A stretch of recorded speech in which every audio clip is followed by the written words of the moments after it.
Nope. Nope. Nope. Nope.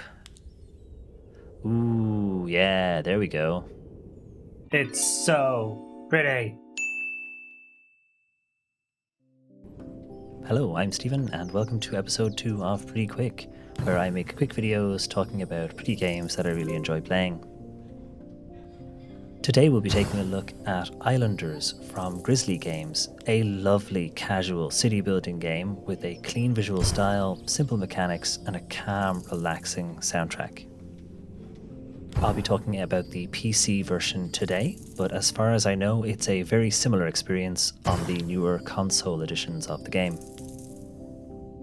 There are two ways to play Islanders, either high score mode or sandbox mode.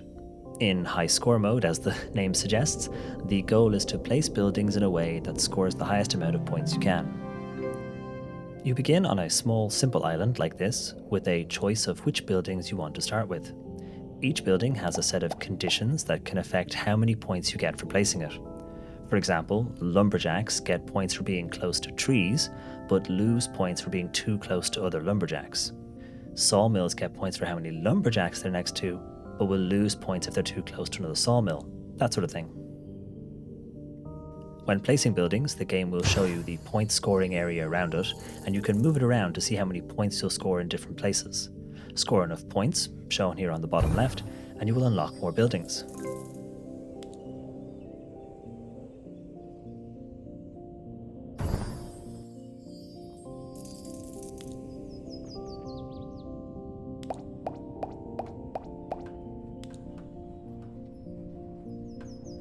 Eventually, you'll unlock the next island, shown on the bottom right. You can stay for a bit and keep working on what you were doing, or whoosh off straight away and build a whole new settlement on a nice new island.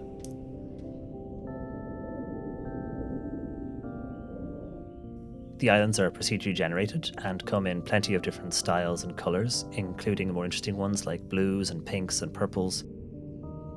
There's sandy islands, rainy islands, snowy islands, mostly water levels where you build stuff on raised platforms. There are lots of building types, and they even change colour slightly to match the island that you're on.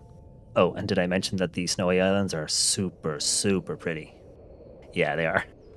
Sooner or later though, you'll run out of good places to put things, you won't score enough points to unlock more buildings, and you'll have to start all over. This usually happens to me sooner rather than later, because I'll often pick the prettier place for something rather than the most optimal place for points. But sometimes you just gotta do what you've gotta do, you know?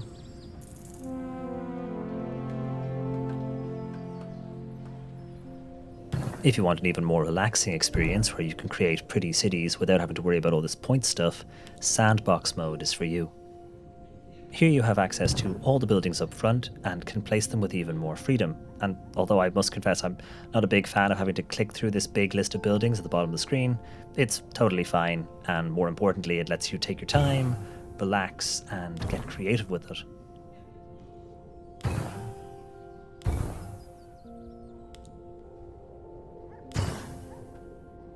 If you make something that you really like, either in high score mode or sandbox mode, the game also has a screenshot mode that hides the UI but still lets you move the camera around.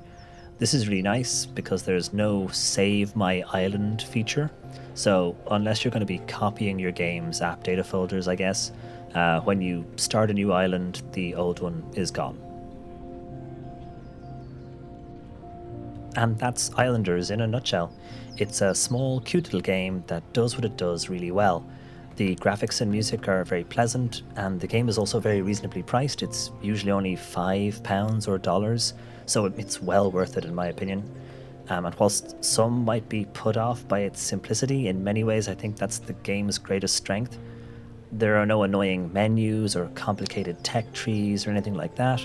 You just hop in, start placing buildings, enjoy the music, go for the high score or just relax in sandbox mode. I've also found that it actually goes quite well with audiobooks too. All in all, I think Islanders is a great little game, and if it looks like it's your kind of thing, it's definitely worth checking out. So thanks very much for watching. Please hit the like button if you enjoyed the video, check out episode 1 if you haven't seen it already, and subscribe if you'd like to see more. I also stream on Twitch 4 days a week, so you can catch me live there. The link will be in the description below. I haven't started work on episode 3 yet, but I do have a game in mind, so hopefully in the next week or two I'll be able to get that video done. But yeah, thanks very much, and see you next time.